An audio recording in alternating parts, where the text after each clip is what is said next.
Ponte cómodo, sube un poco el volumen y escucha con atención, porque lo que voy a contarte empezó como un sueño y terminó convirtiéndose en una pesadilla que cambió mi vida para siempre. Pero antes de seguir, te voy a pedir algo muy sencillo. Escribe ahora mismo en los comentarios desde qué país o ciudad estás escuchando este relato. Y si aún no lo has hecho, deja tu like y suscríbete para que el canal pueda seguir creciendo. El trayecto hacia nuestra nueva casa parecía sacado de un sueño. Durante horas, el coche que conducía mi marido, Daniel, fue dejando atrás el asfalto ancho de la ciudad para adentrarse en una carretera cada vez más estrecha, serpenteante, rodeada de árboles. Los edificios altos quedaron muy lejos, como si pertenecieran a otra vida, y el aire que entraba por la ventanilla entreabierta era más fresco, más limpio, casi dulce. Daniel no paraba de hablar, entusiasmado, dibujando con palabras la casa que me había prometido, su obra maestra, un paraíso privado que había preparado solo para mí, para nosotros. Nuestro nuevo comienzo, Lucía, repetía una y otra vez, apretando mi mano de vez en cuando, con esa sonrisa perfecta que tanto me había enamorado. Yo le devolvía la sonrisa, tratando de contagiarme de su entusiasmo. Parte de mí estaba genuinamente feliz. Estaba cansada del ruido constante, del tráfico, del trabajo, de la vida monótona en un piso diminuto. La idea de una casa rodeada de naturaleza, lejos del caos, sonaba casi milagrosa. Pero otra parte, pequeñita y terca, sentía un nudo extraño en el estómago. Aquella lejanía no era solo paz, era aislamiento.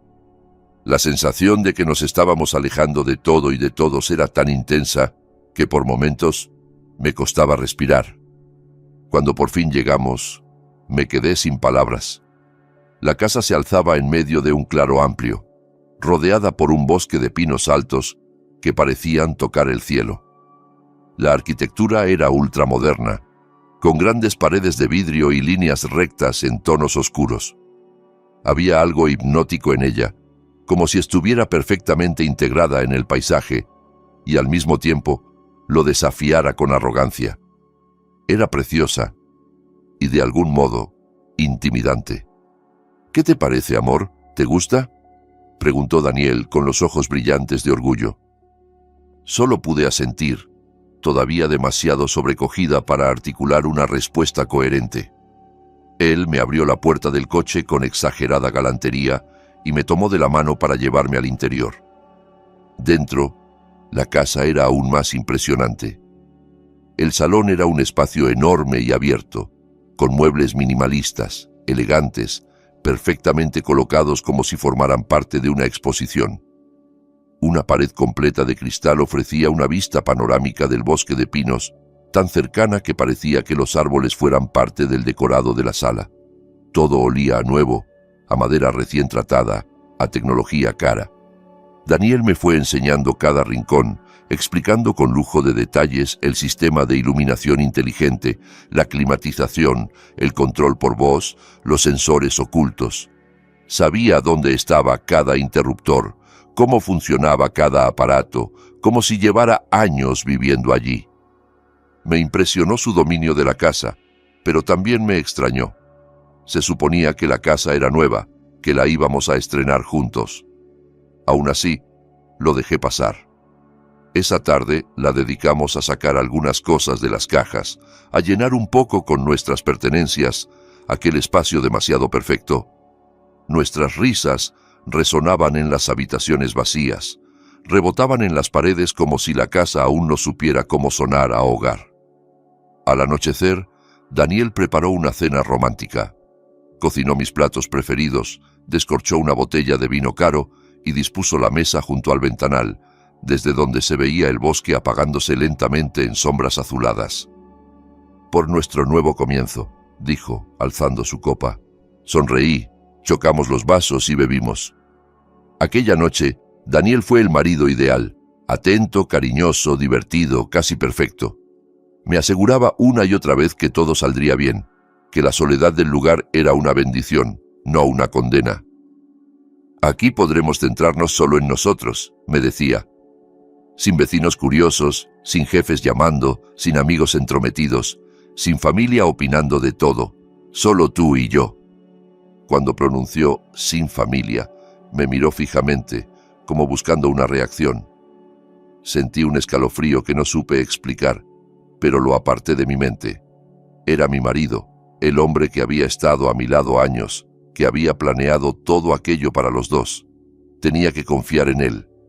Mientras recogíamos la mesa, algo llamó mi atención. En una de las grandes vigas de madera que cruzaban el techo, vi un pequeño grabado, tan fino que se habría confundido con el veteado de la madera si no lo hubiese mirado de cerca. Me acerqué con curiosidad. Era un símbolo extraño, una especie de ojo estilizado del que nacía una espiral que se enroscaba hacia adentro. No era un adorno decorativo normal, no pegaba con el estilo moderno de la casa. «Daniel, ¿y esto qué es?», pregunté señalando la viga.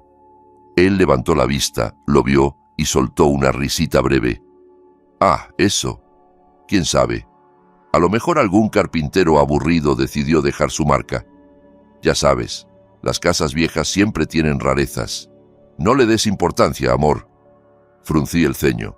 Juraría que me había repetido 1000 veces que la casa se había construido desde cero, que no era una reforma de algo antiguo. Aquello chocaba con su propia versión, pero la cena había sido tan bonita y yo estaba tan cansada que simplemente asentí y decidí no insistir. Dejé el símbolo en un rincón de mi memoria como un detalle curioso sin explicación. Después de cenar nos sentamos en el sofá, frente al gran ventanal. El bosque era ahora una pared de oscuridad, interrumpida por pequeñas luces lejanas que podían ser casas muy aisladas o, tal vez, vehículos pasando por una carretera perdida. Nos acurrucamos y por un momento me permití creer que estaba a salvo, que todo aquel aislamiento era realmente una oportunidad para empezar de cero. Entonces sonó el teléfono de Daniel. Él se levantó casi de un salto, miró la pantalla y su expresión cambió al instante. Se alejó unos pasos antes de contestar. Su voz, que siempre sonaba segura y controlada, se volvió tensa, profesional, fría. La llamada no duró mucho, pero cuando volvió tenía el gesto serio. «Lucía, lo siento muchísimo», dijo, sentándose a mi lado y tomándome las manos. «Ha surgido una emergencia en la oficina. Un cliente importantísimo del extranjero. Dicen que si no lo atiendo hoy, se puede caer un contrato millonario. No puedo posponerlo». Sentí cómo la decepción me subía a la garganta. Era nuestra primera noche en la casa nueva, la primera noche de ese supuesto nuevo comienzo, y él iba a dejarme sola. «¿Ahora?», susurré. Él me abrazó de inmediato, como si hubiera anticipado mi reacción. «Te juro que no tardaré. Iré y volveré lo más rápido posible. Solo serán unas horas. Mientras tanto, descansa, date una ducha caliente, explora la casa con calma. Piensa que tendrás este lugar entero solo para ti por un rato», bromeó intentando aliviar la tensión. Me dio un beso largo en la frente, uno de esos besos que antes me tranquilizaban. Se puso la chaqueta, cogió las llaves del coche y me acompañó hasta la puerta principal. «Cierra todas las puertas con llave y no abras a nadie, hasta que vuelva», me insistió, mirándome a los ojos. Asentí. Lo vi subir al coche y perderse por el camino, entre los pinos. Cuando la luz trasera desapareció, el silencio cayó sobre la casa como una manta pesada. El lugar, que minutos antes se sentía cálido y lleno de vida, se volvió enorme, hueco, demasiado callado. Cerré con llave, tal y como me había pedido, y regresé al salón. El silencio era tan absoluto que podía oír el latido de mi propio corazón. Me quedé allí de pie, sin saber muy bien qué hacer, tratando de convencerme de que no pasaba nada, de que estaba exagerando, de que era simplemente la impresión de la primera noche en un lugar desconocido. Entonces lo escuché. Al principio era solo una vibración muy suave, un zumbido grave, tan bajo que casi parecía imaginario. No venía de un punto concreto, parecía filtrarse desde las paredes mismas, desde el techo, desde el suelo. Caminé por el salón, intentando encontrar el origen, pero cuanto más me movía, más tenía la sensación de que el sonido estaba en todas partes y en ninguna. Y no solo era el sonido. Un aroma ligero, dulzón, empezó a flotar en el aire. Un olor tenue a algo quemado, pero no desagradable. Me recordó al humo de incienso o a resina ardiendo en algún lugar lejano. Revisé la cocina, los enchufes, la chimenea, pensando en un cortocircuito, en algún aparato funcionando mal. Todo estaba en orden. Las ventanas permanecían bien cerradas. ¿De dónde venía aquel olor? La incomodidad se desperezó dentro de mí, convirtiéndose poco a poco en inquietud. Decidí distraerme y subir a ordenar algo de ropa en el dormitorio principal. La habitación era enorme, con una cama grande de sábanas blancas impecables y otro ventanal de cristal que daba al bosque. Mientras doblaba camisetas y colocaba vestidos en el armario, el zumbido volvía a hacerse presente, a veces más fuerte, a veces casi imperceptible, como si respirara. El olor también regresaba a ráfagas, se intensificaba unos segundos y desaparecía. En un intento de sentirme más segura, encendí todas las luces de la casa. Recorrí cada estancia, pulsando interruptores, iluminando pasillos, baños, rincones que todavía no conocía. La casa era demasiado perfecta, demasiado pulcra. No había una mota de polvo, ni una marca en el suelo, ni un rastro de desgaste.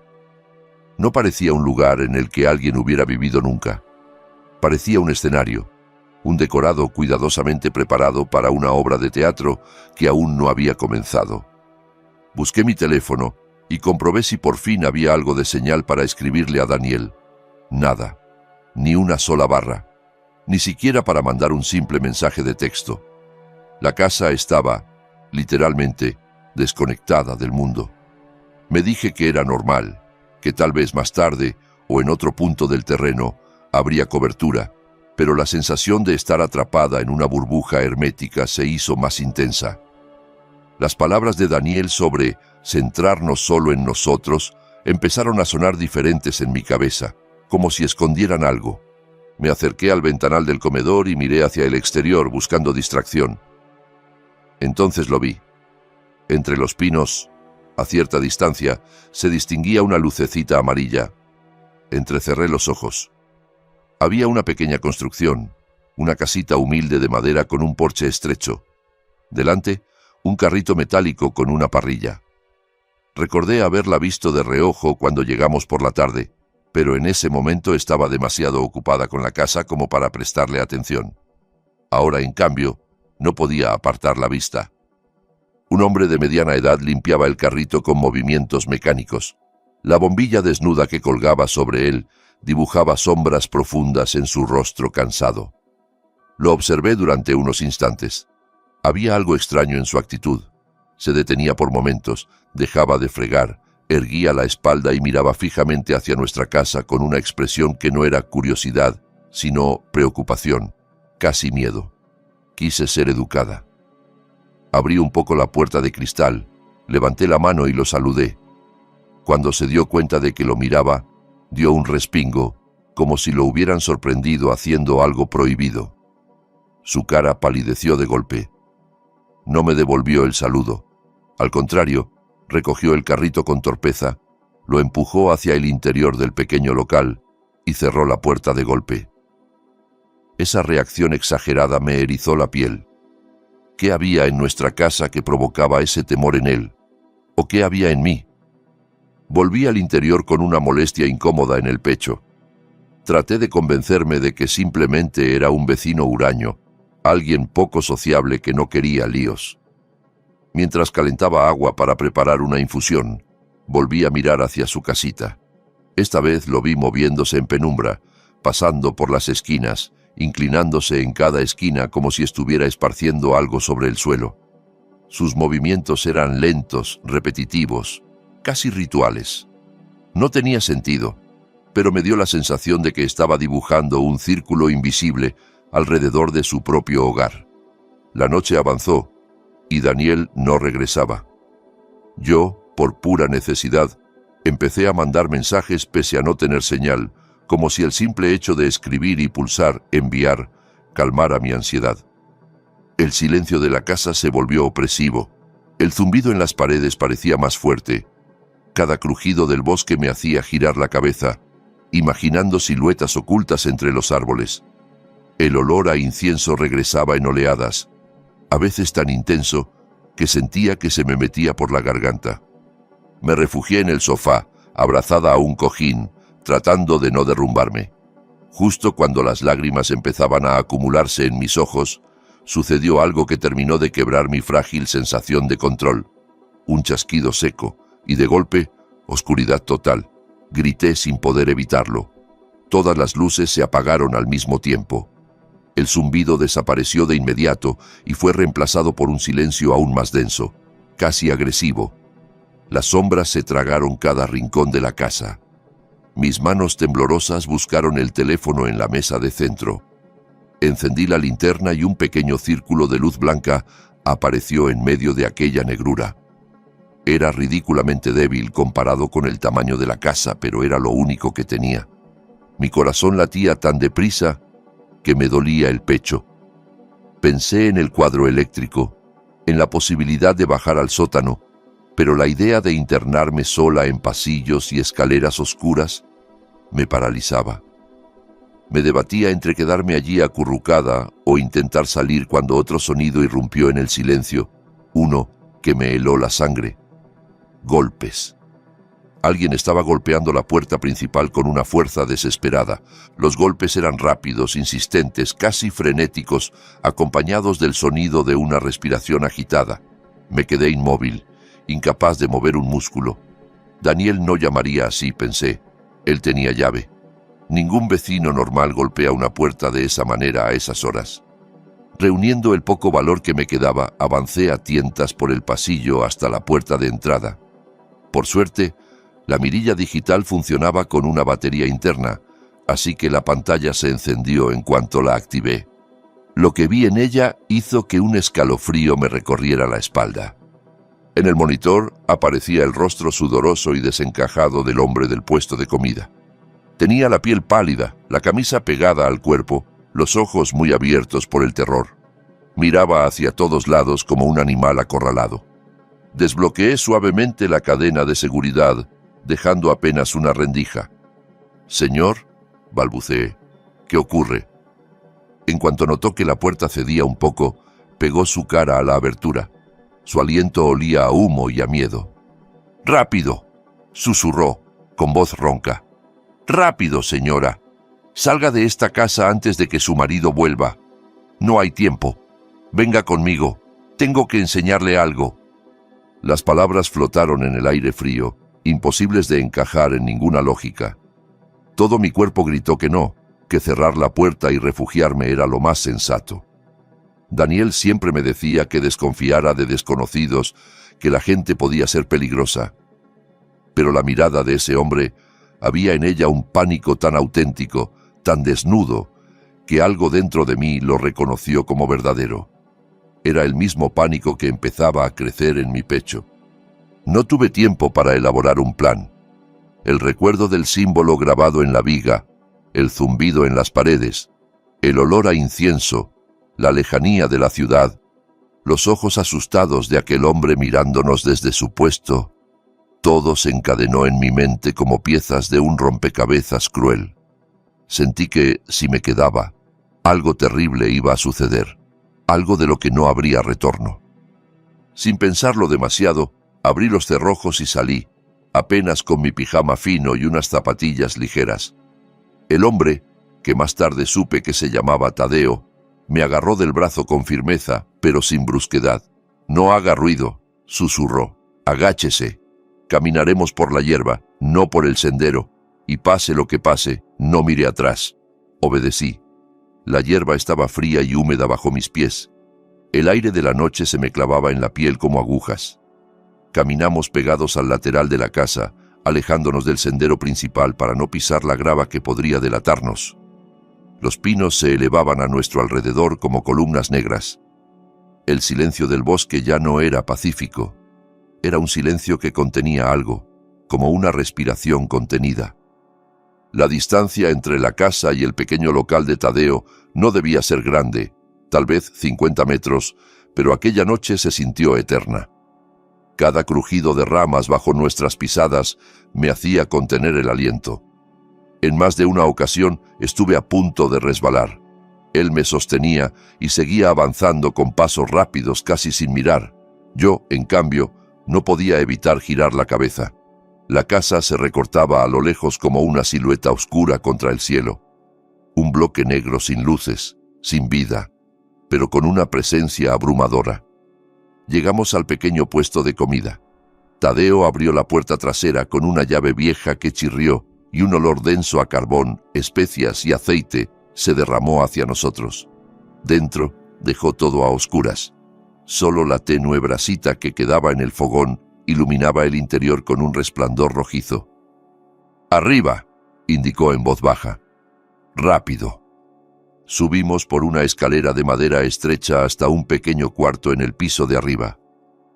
Allí solo había un colchón en el suelo, un armario antiguo y una ventanita que daba directamente hacia mi casa. Tadeo se acercó a la ventana, levantó ligeramente la cortina y se quedó mirando hacia afuera unos segundos, tenso. Luego se volvió hacia mí. «No se asuste por lo que va a ver, ¿sí?», dijo despacio. «Pero tiene que verlo con sus propios ojos». Se subió sobre una silla, abrió la parte alta del armario y sacó algo grande, pesado, un viejo prismático metálico. Me lo puso en las manos. Estaba frío y pesaba más de lo que parecía. «Mire hacia su casa», susurró. «Ajuste el enfoque al salón». Con el corazón golpeándome las costillas, acerqué el prismático a mis ojos y busqué la silueta de la casa. Me costó unos segundos enfocar. Al principio, todo era un borrón de sombras. Moví la rueda central, respirando hondo para que no me temblaran tanto las manos. Y entonces la imagen se volvió nítida. Se me cortó la respiración. La casa no estaba a oscuras. El salón, la cocina, los pasillos, todo estaba iluminado como si fuera mediodía. Las lámparas brillaban con una luz blanca intensa. No había habido ningún apagón. La oscuridad había sido solo para mí. Y en medio del salón estaba Daniel. No era el marido sonriente y cariñoso que me había servido la cena pocas horas antes. Su rostro, ahora, era una máscara fría, calculadora. Vestía un traje oscuro perfecto, distinto al que llevaba cuando salió, y estaba rodeado de varias personas vestidas de negro, con chalecos tácticos, moviéndose con precisión casi militar. Algunos colocaban pequeños dispositivos en las esquinas, otros revisaban los muebles, limpiaban la mesa donde habíamos cenado minutos antes, borrando cualquier rastro de mi presencia. No hablaban entre sí, se comunicaban con gestos como un equipo muy entrenado. Mi cuerpo empezó a temblar. Quise apartar el prismático, negarme a seguir mirando, pero algo más fuerte que el miedo me obligó a continuar. Daniel se acercó entonces a una pared aparentemente normal, aquella donde colgaba un cuadro abstracto. Pulsó algo en el marco y, sin emitir un solo sonido, un panel se deslizó hacia un lado. Detrás había una sala oculta, cerrada por cristales gruesos. Dentro, varias filas de sillones de cuero, todos orientados hacia el salón, como en una pequeña sala de observación privada. Una especie de teatro, con mi casa como escenario. Sentí náuseas y entonces vi el detalle final, el que terminó de romper algo dentro de mí. Daniel levantó la mano. En su dedo había un anillo de plata que yo jamás le había visto. Grabado en el metal, con delicadeza, se distinguía claramente el mismo símbolo que había visto en la viga, un ojo y una espiral.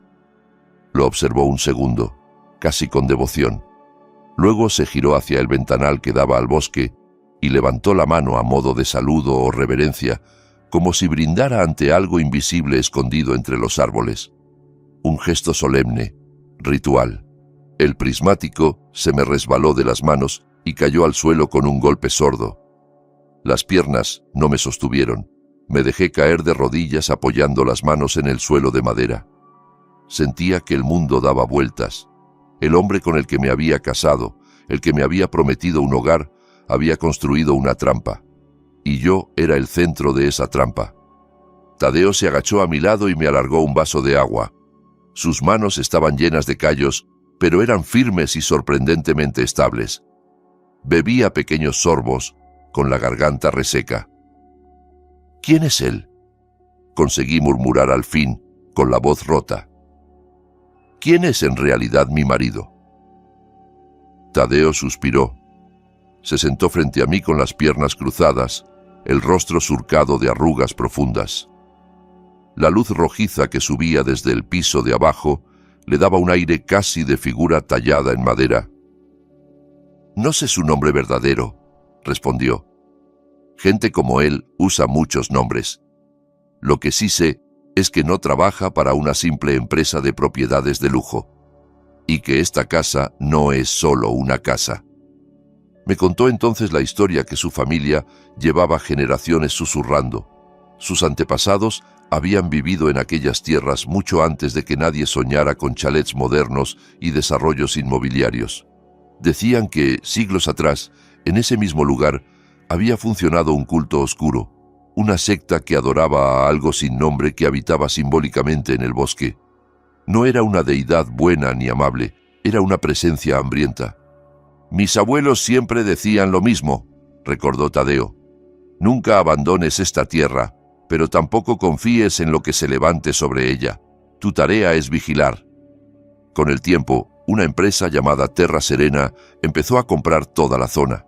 Pagaba cifras imposibles de rechazar, cientos de miles, millones de dólares, y la gente vendía sus terrenos y se marchaba sin mirar atrás. Solo la familia de Tadeo se negó a vender. Se quedaron arrinconados con su pequeña casa y su puesto de comida, rodeados de fincas vacías destinadas a convertir aquel lugar en un complejo exclusivo. Pensaban que Terra Serena solo quería construir mansiones para ricos, dijo. Pero algunos de nosotros sabíamos que no era así. Eran una fachada para algo mucho más antiguo. Según le habían contado y según él mismo había ido descubriendo, aquella secta ancestral no había desaparecido, solo se había modernizado. Sus miembros ya no eran campesinos fanáticos, sino millonarios, altos cargos, jueces, directores de corporaciones. Seguían creyendo que, alimentando el miedo y la desesperación de sus víctimas en aquella tierra concreta, recibirían poder, fortuna, longevidad. El símbolo que viste en la viga, añadió Tadeo, es su marca. El ojo que todo lo ve. La espiral del miedo que se estrecha hasta el centro. Tragué saliva. Me habló de otra familia que unos años antes había estrenado una casa en ese mismo sitio. Un hombre, una mujer y sus 2 hijos pequeños. Llenos de ilusión, como nosotros. Tadeo había intentado advertirlos con mensajes anónimos, con señales discretas, pero ellos se quejaron a la seguridad del complejo, lo denunciaron como un viejo loco que quería asustarlos. Hasta que una noche llegaron varios coches de alta gama. La casa se iluminó como ahora. Él se escondió en este mismo cuarto y con el mismo prismático vio cosas que no quiso describir con detalle. A la mañana siguiente, la casa estaba vacía.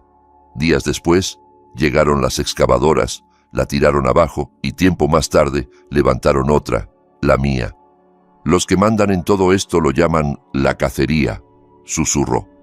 Ellos observan desde esos sillones de cuero, detrás del cristal, mientras una víctima escogida es empujada al límite. Y esta vez, Lucía, la escogida eres tú. Sus palabras me atravesaron como un cuchillo. De pronto, toda mi vida cobró un sentido retorcido. Yo era huérfana desde adolescente, mis parientes más cercanos vivían lejos y apenas hablábamos. Mis amigos sabían que me mudaba a una zona sin cobertura. Si desaparecía unos días, lo atribuirían al trabajo, al estrés, a la mala señal. No tenía hijos, ni padres que me llamaran cada hora. Yo era, para ellos, el objetivo perfecto. Y Daniel, todo su amor, todo su esfuerzo, su paciencia, sus detalles, toda aquella relación había sido, en realidad, un proceso de selección. El aire de la habitación se volvió más frío. «Tenemos que irnos de aquí», dije al fin, con la voz temblorosa. «Ahora mismo». Tadeo asintió, pero su expresión se endureció. «Irnos no es tan fácil. Todo el perímetro está rodeado por una valla electrificada de varios metros de altura. Tienen sensores de movimiento, cámaras ocultas. La carretera principal y la entrada por donde llegó su coche ya estarán vigiladas. Si intentamos salir por ahí, nos detectarán enseguida. Entonces, pregunté desesperada. Hay una oportunidad, respondió mirando hacia el bosque más denso. Al final del valle corre un río pequeño, con piedras resbaladizas y corriente fuerte. Está fuera del perímetro directo. Es difícil llegar, el terreno es traicionero, y tal vez por eso no han llenado esa zona de sensores. Si vivimos esta noche, será por ese camino. La idea de lanzarme al bosque en plena noche, sin conocer el terreno, perseguida por gente armada, me pareció casi una locura. Pero la alternativa era quedarme en esa casa como presa de cacería. Y eso ya no era una opción.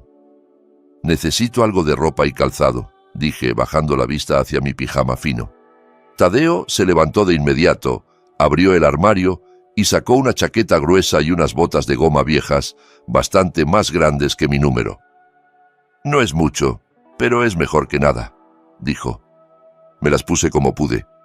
Justo cuando estaba ajustándome una de las botas, un zumbido potente vibró desde fuera, diferente al que había escuchado dentro de la casa. Luego se oyeron varios chasquidos secos, metálicos. Nos acercamos a la ventana. Focos gigantes montados en el tejado de mi casa se encendieron de golpe, bañando el exterior con una luz blanca cegadora. Los haces de luz se movían, barriendo el terreno, buscando algo, buscándonos. «Ya se ha dado cuenta de que no estás dentro», murmuró Tadeo. «El juego ha empezado antes de lo previsto». Noté un cosquilleo en el bolsillo de la chaqueta. Saqué el teléfono. Para mi sorpresa, había señal. Una sola raya, débil, pero suficiente para recibir un mensaje. En la pantalla, el nombre de Daniel. Con manos temblorosas, abrí la conversación. Había un único texto nuevo. «Cariño, ¿dónde estás? No juegues al escondite. El juego todavía no ha comenzado». Sentí que la sangre se me helaba. La cobertura no había regresado por casualidad. Él controlaba la señal. Me la había negado toda la tarde y ahora me la daba solo para que supiera que me estaba viendo, que estaba disfrutando de mi miedo. Levanté la vista, buscando aire, y apoyé la mano en el tronco de un pino grande junto a la casita de Tadeo. Al hacerlo, noté bajo los dedos una rugosidad extraña. Acerqué la linterna del teléfono.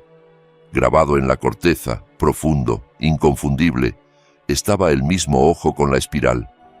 No solo la casa estaba marcada. El bosque entero era un altar. Me derrumbé sobre la hierba, rota por una mezcla de terror y desesperanza. «Lo sabe todo», susurré. «Conoce cada paso. No es una huida, es parte del espectáculo». Por primera vez vi una sombra de duda en los ojos de Tadeo, pero la apartó con un gesto brusco y me agarró con fuerza de los hombros.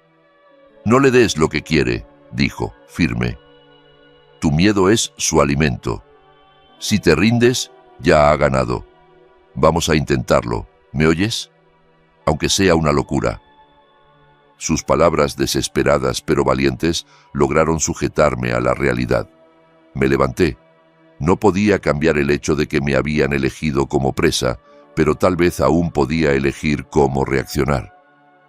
Salimos por la puerta trasera del local, agachados, moviéndonos entre los troncos para permanecer fuera del alcance directo de los focos.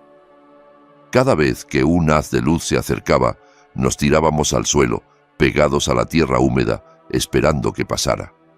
El bosque estaba vivo con crujidos, chillidos de insectos, hojas movidas por el viento.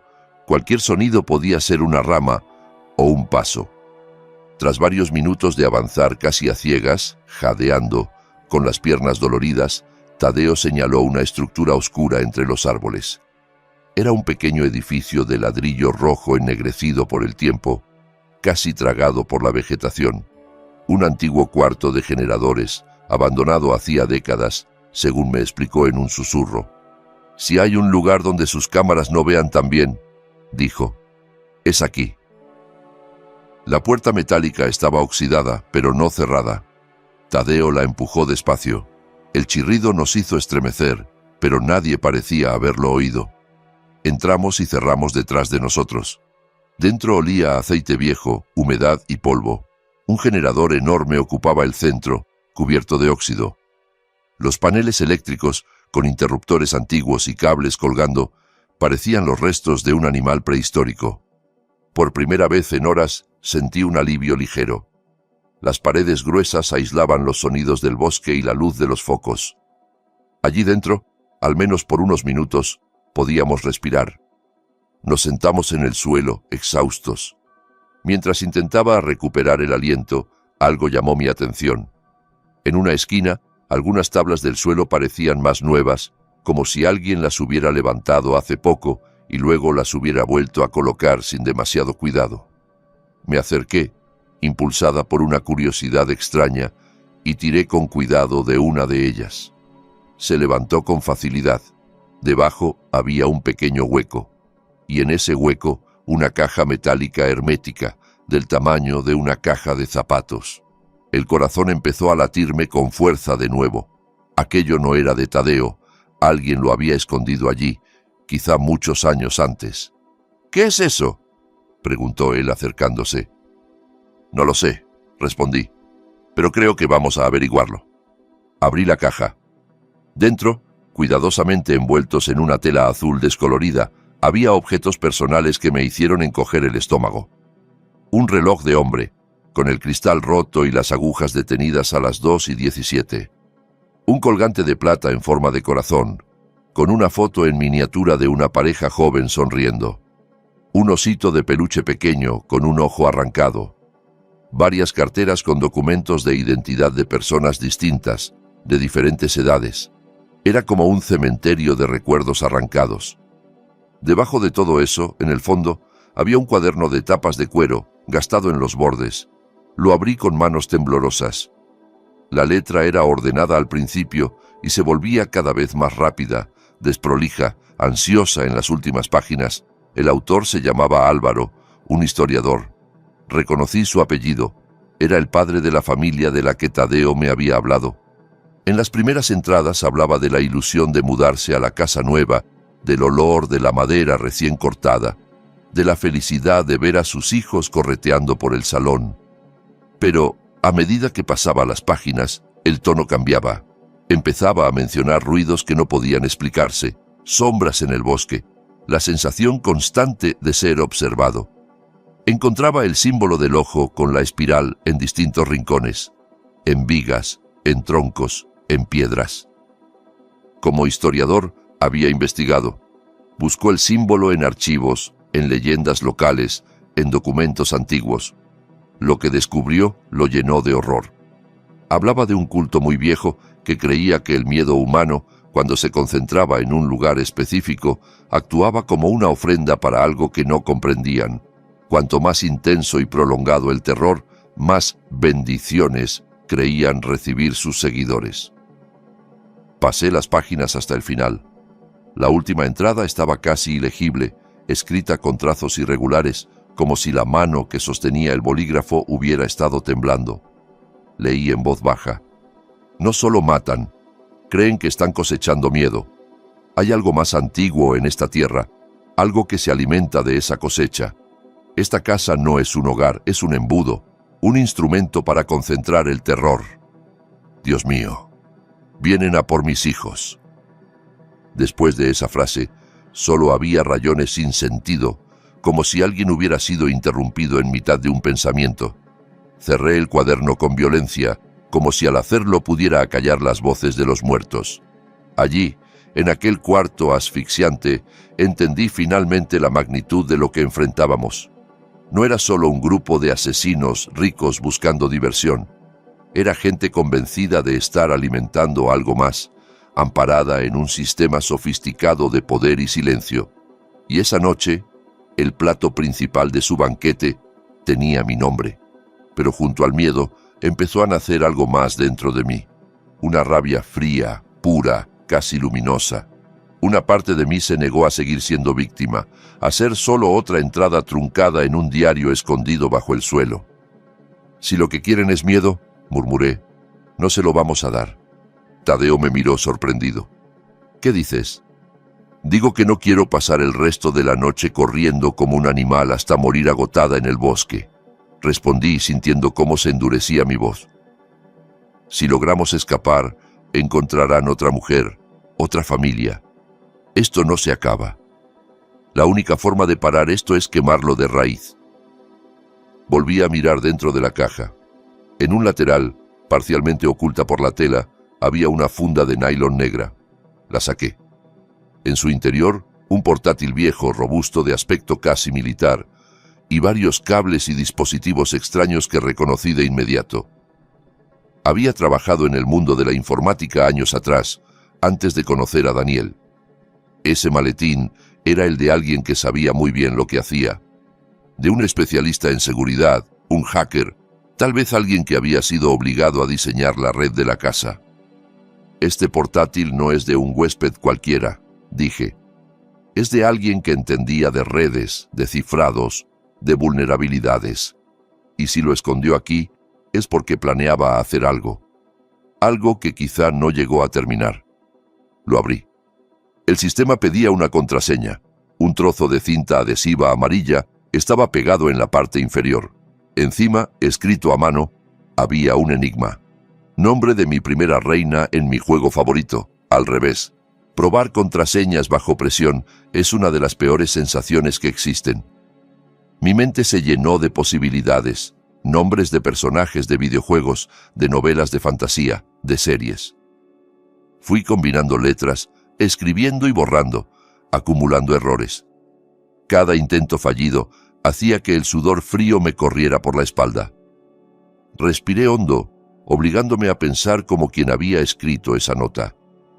Alguien lo bastante confiado como para esconder el equipo bajo unas tablas, pero lo bastante paranoico como para disfrazar una clave sencilla. Tal vez la trampa estaba precisamente en el al revés. Tal vez la respuesta era mucho más simple. Entonces me vino un nombre a la cabeza, uno clásico, casi obvio. Lo escribí en minúsculas, sin darle la vuelta. Pulsé Enter. La pantalla parpadeó. El escritorio apareció. Solté el aire que no sabía que estaba conteniendo. «Lo tenías delante todo el tiempo», murmuré, entre frustración y admiración hacia el desconocido que había configurado aquel equipo. En el escritorio había varias carpetas. Una, en particular, me heló la sangre. Mapa Red. La abrí. Dentro había esquemas detallados del sistema de seguridad de la casa de Daniel. Cámaras, sensores, cerraduras electrónicas, control de luces, audio, comunicaciones internas, incluso diagramas de posibles trampas automatizadas. Lo más importante, el autor del dossier había dejado anotaciones al margen, señalando varias puertas traseras que había instalado en secreto, probablemente como seguro en caso de que sus empleadores se volvieran contra él. En cuestión de minutos, volví a ser la Lucía de antes de Daniel, la analista, la que veía patrones donde otros solo veían cables. Mis dedos bailaban sobre el teclado, siguiendo las pistas que aquel desconocido había dejado para alguien como yo. No tardé en conseguir acceso administrativo a buena parte del sistema. Una energía extraña se apoderó de mí. Allí mismo, sentada en medio del polvo y el olor a aceite viejo, me di cuenta de que, si Daniel se creía Dios en su palacio inteligente, yo acababa de convertirme en un fantasma en su máquina. Lo primero que hice fue localizar las cámaras del perímetro, en especial las que vigilaban las zonas del bosque más lejanas. Elegí algunas, las que estaban alejadas del río y del viejo cuarto de generadores, y programé un bucle de 5 minutos de vídeo. Para cualquiera observando desde la sala de control, esos sectores aparecerían tranquilos, inmóviles, sin novedad, aunque nosotros estuviéramos pasando por allí. «Tenemos que volver a la casa», dije mirando a Tadeo. Sus ojos se abrieron como platos. «¿Volver? ¿Estás loca?» «El servidor central está en el sótano, debajo de la cocina», expliqué. Desde aquí puedo tocar muchas cosas, pero si quiero tomar el control total y, sobre todo, sacar esto al mundo, necesito una conexión más directa. No se trata solo de escapar, Tadeo. Se trata de exponerlos. Si esta noche queda grabada como otra desaparición aislada, seguirá habiendo más. Si el mundo ve quiénes son, se les acaba el juego. Tadeo dudó. Tenía miedo, y con razón. Pero también sabía que llevaba años vigilando impotente, viendo cómo otros caían en la trampa sin poder salvarlos. Quizá esta era la primera vez que tenía una aliada dentro. Finalmente asintió, con resignación valiente. Salimos del generador y nos internamos de nuevo en el bosque. Yo llevaba el portátil abierto, la luz de la pantalla tenue, suficiente para ver los iconos de las cámaras. Cada pocos metros nos deteníamos. Revisaba las posiciones, desviaba guardias enviados a sectores vacíos, activando sonidos de ramas quebrándose, pequeñas luces programadas a distancia. Empecé a usar el propio sistema contra ellos. Un guardia encendía una linterna en un lado, yo disparaba un sonido en otro y lo hacía ir hacia donde nos convenía. Poco a poco nos acercamos a la parte trasera de la casa. Según los planos del mapa red, había una rejilla de ventilación de servicio oculta bajo unos arbustos. Tadeo la encontró al tacto, aflojó los tornillos con herramientas que llevaba siempre encima y la retiró con cuidado. Uno tras otro, nos arrastramos por el estrecho conducto, tragando polvo, sintiendo el metal frío contra los codos. El túnel desembocaba en una pequeña sala técnica del sótano, contigua a la sala de servidores. Al otro lado de la puerta metálica, un murmullo leve de ventiladores marcaba el latido del cerebro de la casa. Entramos. Filas de servidores parpadeaban con lucecitas verdes y azules. Era el corazón de la bestia. Conecté el portátil a uno de los paneles. En cuestión de segundos, la red se abrió ante mí como un mapa tridimensional. Ya no era solo un fantasma, era prácticamente la dueña del lugar. «Escucha, Tadeo», le dije. «En esta torre hay un enlace satelital de emergencia para que Daniel se comunique con sus clientes y socios sin depender de la red normal. Voy a reconfigurarlo. En el escritorio hay un programa que se llama Transmisión Total. Cuando te diga ahora, pulsarás el botón rojo. Eso enviará las imágenes de las cámaras no a sus contactos, sino a docenas de correos de periodistas, activistas y organizaciones que este otro tipo dejó programados. Hará falta valor para aguantar lo que venga después, pero al menos el mundo sabrá la verdad». Tadeo tragó saliva, pero asintió. «Haré lo que haga falta». Antes de separarnos, respiré hondo. No podía quedarme allí abajo. Si quería romper el guión, tenía que subir al escenario principal. Desde la consola, activé discretamente los micrófonos y altavoces del salón y de la sala de observación. Luego, miré a Tadeo. «Voy arriba. En cuanto oigas mi señal, no dudes». Salí por otra puerta de servicio y subí por unas escaleras estrechas. De pronto, los pasillos que horas antes me parecían elegantes se sentían como las entrañas de una máquina cruel. Llegué al salón. Estaba vacío. La mesa ya no tenía restos de la cena, todo estaba impecable, como si allí no hubiera pasado nada. Sin embargo, a través de la pared de cristal, vi movimiento. En la sala oculta, tras la pared que se desplazaba, varios hombres y mujeres con máscaras de porcelana blanca se acomodaban en sillones de cuero. Algunos tenían mascarillas con una suave sonrisa, otros expresiones neutras o tristes, todas igual de inquietantes. Iban vestidos de gala, con trajes caros y joyas discretas. Se habían preparado para una velada refinada. Yo era el espectáculo. En otra cámara, que veía desde una pantalla auxiliar en la pared, Daniel daba instrucciones a sus guardias. Dividía al equipo en dos grupos, uno para registrar las habitaciones, otro para vigilar las entradas. Él, tarde o temprano, bajaría al sótano y entonces se daría cuenta de que alguien había tocado su juguete. Necesitaba que llegara a mí en el salón. Necesitaba enfrentarlo cara a cara. Antes, sin embargo, decidí ocuparme de su audiencia. Desde el servidor había programado un sonido muy específico, el mismo zumbido grave que había escuchado yo sola en la casa, amplificado y ajustado para resonar en la sala de observación. Lo activé, suave al principio, apenas perceptible. Vi cómo algunos de los enmascarados fruncían el ceño, se removían en sus asientos.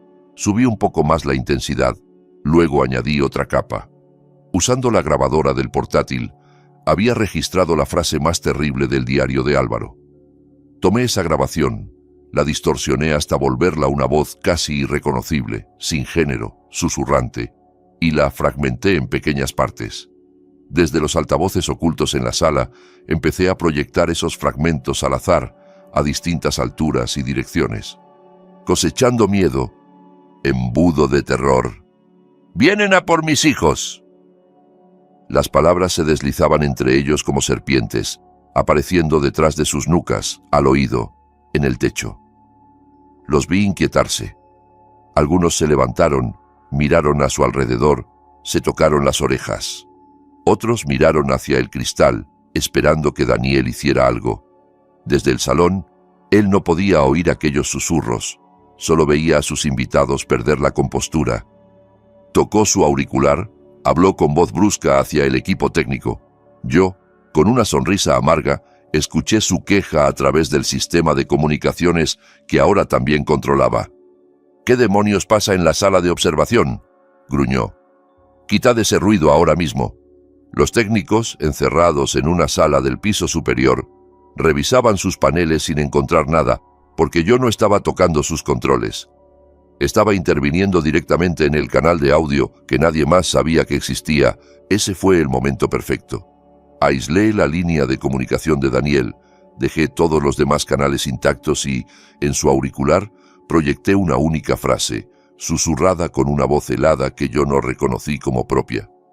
«La ofrenda de esta noche ha sido rechazada». Lo vi detenerse en seco. Sus hombros se tensaron, su rostro cambió de expresión. Sus ojos, siempre tan seguros, se abrieron más de la cuenta. Por primera vez desde que lo conocía, vi miedo en ellos. No miedo por mí, sino miedo por algo que escapaba a su control. La fachada se quebró. El anfitrión perfecto desapareció. Lo que quedó fue el depredador, herido en su orgullo. «Cerrad toda la casa», bramó por el comunicador. «Equipo Alfa, registrad la planta superior, habitación por habitación. Equipo Bravo, venid conmigo a la sala de control. Hay una rata dentro de mi sistema. La quiero muerta». Desde el servidor, observé los movimientos de ambos equipos en las cámaras. El Alfa bajaba por el pasillo largo del primer piso, armado, en formación. Cuando todos estuvieron en línea recta, sonreí con tristeza. Con un par de órdenes, activé los aspersores de seguridad de ese pasillo. En lugar de agua, expulsaron una espuma limpiadora densa, pensada para robots de limpieza, que en contacto con el mármol lo volvió una pista de hielo. Los 4 hombres resbalaron y cayeron uno encima del otro, las armas deslizándose por el suelo. Al mismo tiempo, encendí las luces en modo estroboscópico y activé una alarma estridente. El pasillo se transformó en un infierno sensorial. Ciegos y aturdidos tardarían en levantarse si es que lograban hacerlo. Mientras tanto, Daniel y el equipo Bravo llegaron a la sala de control. Yo ya había bloqueado la puerta electrónicamente. Ellos la derribaron a golpes, encontrándose con una sala vacía y paneles llenos de luces parpadeantes que no respondían. El sistema local estaba limitado. El control real se había trasladado al sótano. Daniel entendió el mensaje. «Está abajo», escupió apretando los dientes. «En el servidor». Era justo lo que quería. Volví al salón y me planté en el centro mirando hacia el ventanal. Al otro lado, los invitados tras el cristal se agolpaban inquietos, algunos ya de pie. Varios se llevaban las manos a las máscaras como si de repente les pesaran. Tenían miedo. Su propio miedo, por primera vez, había entrado en escena. Escuché pasos en el pasillo. Daniel apareció en la puerta del salón, con la camisa manchada de sudor y el rostro crispado. Se detuvo al verme esperándolo allí. sin esconderme. El silencio entre nosotros fue denso. No éramos marido y mujer en una discusión doméstica. Éramos cazador y presa, aunque los papeles comenzaban a desdibujarse. «Lucía», dijo con la voz extrañamente calmada, «se acabó el juego. Ríndete ahora y quizá todo termine rápido». Solté una carcajada breve, seca. «Te equivocas, Daniel», respondí. «Tu juego se acabó en cuanto subí a este escenario por voluntad propia. Tu ritual fracasó». Esta vez la ofrenda decidió levantarse. Un destello de furia cruzó sus ojos. «No tienes ni idea de con quién te enfrentas», gruñó. «Hay fuerzas aquí que no puedes comprender». «Comprendo suficiente», repliqué. «Comprendo que tú y los que se sientan ahí atrás sois un grupo de cobardes enfermos que se esconden tras el dinero y las máscaras. Comprendo que lleváis años alimentando este lugar con la sangre y el miedo de inocentes. Y comprendo que, esta vez, vais a ser vosotros los que os sentéis en el banquillo». Él se lanzó hacia mí. No esperó más palabras. La distancia entre nosotros se redujo en segundos. Era más fuerte, más rápido, más entrenado. Yo solo tenía mi determinación y mi conocimiento de la casa. En el mismo instante en que se abalanzó, grité con todas mis fuerzas: «¡Ahora, Tadeo!». Mi voz, captada por los micrófonos ocultos, retumbó por toda la casa. En el sótano, Tadeo apretó el botón rojo en la pantalla del portátil. El enlace satelital se activó. Un torrente de datos empezó a salir de aquella mansión maldita hacia el mundo exterior. Simultáneamente, apreté un pequeño mando a distancia que llevaba en el bolsillo. En la sala de observación, unas compuertas de acero cayeron desde el techo, sellando la pared de cristal con un estruendo seco. Los invitados quedaron atrapados en su propia caja fuerte, a oscuras. Sus golpes y gritos se filtraron como un eco lejano hasta el salón. Mientras Daniel dudaba un instante, sorprendido por el estruendo, yo me aparté de su trayectoria y él tropezó con una mesa baja. Aproveché su desequilibrio para correr hacia uno de los paneles de control del salón y cambiar la distribución de las paredes móviles. Paneles que él había diseñado como parte del juego emergieron del suelo, creando barreras temporales que lo desorientaban.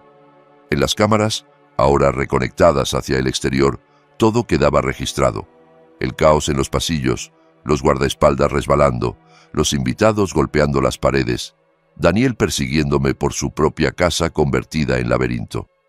Al principio, el vídeo llegó solo a unas cuantas bandejas de entrada: periodistas de investigación, ONG de derechos humanos, activistas. Pero bastó con que unos pocos lo abrieran y empezaran a compartirlo para que la transmisión se volviera viral. No tenía narrador ni comentarios, solo el título que el misterioso hacker había dejado preconfigurado: La Casa de las Ofrendas. Cacería humana de la élite. Compártelo. Millones de personas, sin saberlo aún, empezaron a mirar. Vieron las máscaras, vieron las armas, vieron la cara de Daniel destrozada por la rabia. Vieron la mía manchada de lágrimas y sudor, pero firme. Vieron, sobre todo, que aquello no era una película. Era demasiado crudo, demasiado torpe, demasiado real. Dentro de la casa, los teléfonos comenzaron a vibrar sin parar. Los móviles de los guardias, de los invitados, del propio Daniel, se inundaron de notificaciones, llamadas, mensajes. ¿Qué es esto? ¿Eres tú? Apaga eso inmediatamente. Está en todos los canales. Daniel detuvo un instante la persecución para mirar su dispositivo. Su rostro se desfiguró en una mueca de incredulidad y horror. Por primera vez, comprendió que no controlaba el relato. Y entonces, a lo lejos, se escucharon sirenas. Primero una, luego varias, aproximándose velozmente por la única carretera que llevaba a aquel lugar. Las coordenadas GPS integradas en el sistema de la casa, ahora al servicio de mi señal, habían guiado a la policía directamente hasta la puerta. El resto fue una mezcla borrosa de órdenes, gritos, luces azules parpadeando, botas entrando por la puerta principal. Vi a Daniel caer de rodillas, agotado, desarmado por la realidad más que por la fuerza. Cuando los agentes lo esposaron, las cámaras siguieron grabando. Los periodistas que llegaban a la escena conectaron sus propias transmisiones. El mundo pudo ver a los invitados ser sacados uno a uno de la sala sellada, sus máscaras arrancadas frente a los focos. Jueces conocidos, políticos, directivos de grandes compañías, nombres que la gente asociaba con éxito, estabilidad, respeto. Allí estaban, temblando, pálidos, reducidos a lo que siempre fueron en realidad, humanos vulnerables atrapados por su propia monstruosidad. Pasaron meses de interrogatorios, de juicios mediáticos, de portadas de periódicos. El caso de la Casa de las Ofrendas se convirtió en el escándalo más grande de nuestra generación. Gobiernos tambalearon, empresas quebraron, carreras se hundieron. Yo testifiqué ante el tribunal con la voz quebrada, pero sin desviarme ni una vez del relato. Daniel, en el banquillo, era la sombra del hombre que había conocido. Su encanto había desaparecido. Sus ojos, antes tan seguros, estaban vacíos. Fue condenado, igual que sus socios, a cadena perpetua en una prisión de máxima seguridad. El Estado confiscó propiedades, cuentas, inversiones. Parte de ese dinero se destinó a un fondo especial para víctimas y familiares de víctimas. Una cantidad considerable llegó a mi nombre, lo suficiente para empezar de cero en cualquier lugar del mundo, cambiar de identidad, borrar todo rastro de aquella historia y fingir que nunca había ocurrido. Mucha gente me aconsejó hacerlo. Vete lejos, me decían, no vuelvas a pisar ese bosque, déjalo atrás. Pero cada vez que cerraba los ojos, no veía solo lo que me hicieron a mí. Veía las caras invisibles de quienes nunca tuvieron la oportunidad de contar su historia. Veía el símbolo grabado en la corteza, esperando a la siguiente víctima. Entendí que si me marchaba y dejaba aquella tierra abandonada, seguiría siendo suya, aunque la secta estuviera encarcelada.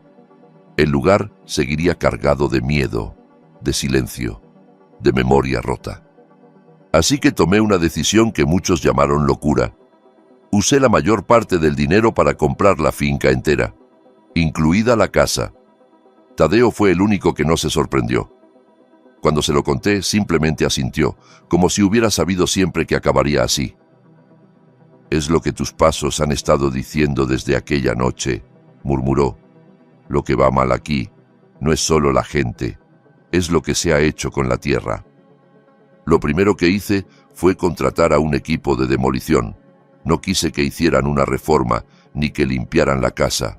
Ordené que la derribaran por completo. Cada muro, cada cimiento, cada cable. Estuve presente cada día, viendo cómo el salón se convertía en escombros, cómo la sala de observación caía en pedazos, cómo el sótano se llenaba de polvo. Con cada golpe de la maquinaria, sentía que una parte del peso que llevaba encima se hacía ligeramente más liviana. Una vez no quedó nada en pie, empezó el verdadero trabajo.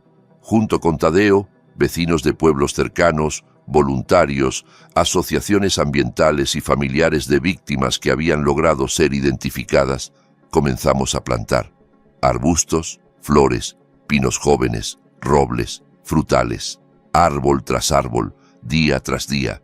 Nuestras manos se llenaron de tierra, nuestras uñas de barro. El suelo, que había sido escenario de tanto horror, empezó a recibir semillas, agua, cuidado. En el punto exacto donde había estado el salón principal, no levantamos una estatua ni un monumento de piedra.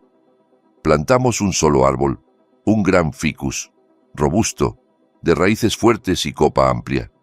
Queríamos que, con el tiempo, fuera un refugio vivo, no una placa fría recordando el dolor. Los años pasaron. 15 años pueden ser una eternidad y, al mismo tiempo, un suspiro. Son suficientes para que un plantón se convierta en un árbol que da sombra, pero no tantos como para que las cicatrices dejen de doler cuando cambia el tiempo. Esa tarde, estaba sentada en un banco de madera bajo la copa frondosa de aquel ficus. El sol empezaba a descender, filtrándose entre las hojas en tonos dorados. A mi lado, Tadeo, ya completamente canoso, bebía sorbos de té de un termo viejo.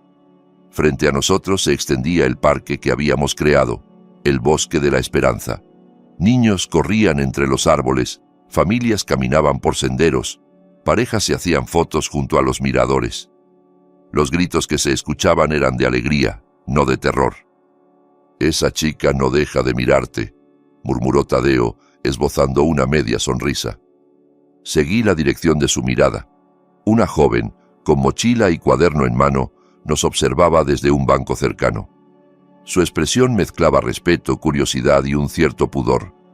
Reconocía ese gesto, la mirada de alguien que había leído demasiado sobre ti sin conocerte realmente. Al cabo de un rato, la muchacha se levantó y se acercó, algo nerviosa.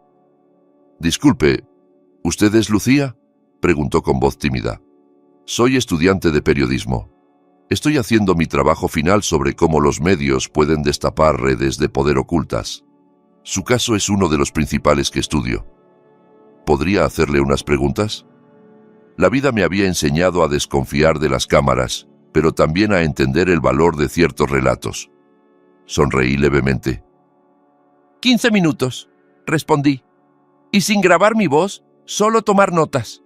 Ella asintió agradecida y se sentó en la hierba frente a nosotros.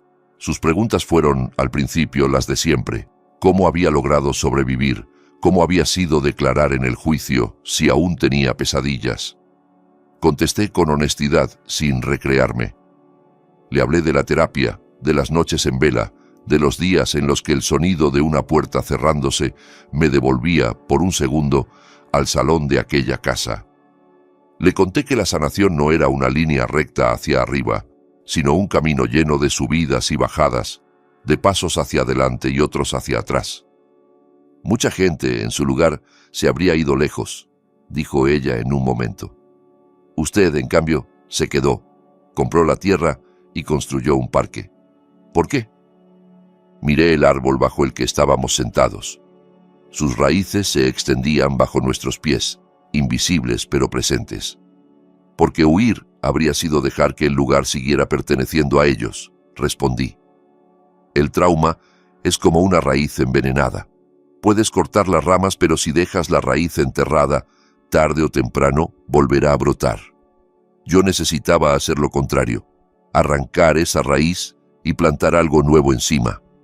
Le hablé de las primeras plantaciones, de cómo, mientras cavábamos hoyos para los árboles, algunos voluntarios lloraban en silencio, de cómo, con cada árbol, se pronunciaban nombres de víctimas, reales o simbólicas, como si cada tronco fuera una pequeña victoria sobre la oscuridad, de cómo Tadeo, que antes vivía encogido por el miedo, se había convertido en una especie de abuelo del parque, contando historias de aves y plantas a los niños que venían de excursión.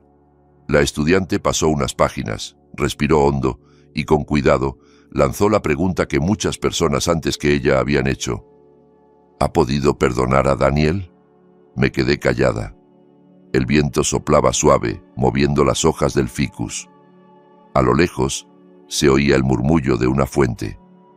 He dejado de odiarlo, dije al fin. El odio es un veneno que te bebes tú esperando que el otro muera. Durante un tiempo viví envenenada. Un día simplemente me cansé. Pero perdonar lo que hizo, no. Hay actos que no se borran con un «te perdono». Lo que sí acepto es que ya no tiene poder sobre mí. Eso es suficiente. Sabía, por noticias esporádicas que no buscaba pero que a veces llegaban, que Daniel vivía encerrado en una celda de cemento blanco, en una cárcel de máxima seguridad, que había intentado manipular, seducir, negociar, sin éxito. Sus encantos no servían entre muros que trataban a todos por igual. El último informe psicológico que leí lo describía como un hombre derrotado, sin proyectos, sin devoción por nada. Había apostado su alma a la idea del poder absoluto y lo había perdido todo. Él está atrapado en una caja de hormigón sin vida, añadí. Yo estoy aquí, rodeada de árboles, niños y luz. No necesito más justicia simbólica que esa. La joven asintió, con los ojos brillantes. Una última pregunta, dijo. Después de todo, ¿qué cree que es lo más importante que ha aprendido? Guardé silencio unos segundos mirando el paisaje. Los pinos, el ficus, las risas, el cielo tiñéndose de naranja. Que la oscuridad es real, respondí por fin, que el mal existe y a veces se viste de traje caro y sonrisa perfecta. Pero también he aprendido que una sola luz encendida en el lugar adecuado puede incendiar un bosque entero de sombras hasta reducirlo a cenizas. Y sobre esas cenizas siempre se puede plantar algo nuevo. La miré directamente. Por eso no quiero que la gente se quede solo con la historia del monstruo, continué. Los monstruos tarde o temprano caen y se olvidan. Lo que de verdad importa es el jardín que crece después. Ahí es donde está la esperanza. La estudiante cerró su cuaderno con cuidado. Gracias, de verdad, susurró. No solo por la entrevista, sino por esto. Se levantó, se despidió de nosotros con una leve reverencia y se alejó, llevándose en su libreta algo más que datos. Se llevaba una forma distinta de mirar las cicatrices. El sol ya tocaba el horizonte. El cielo se pintaba de tonos anaranjados y violetas.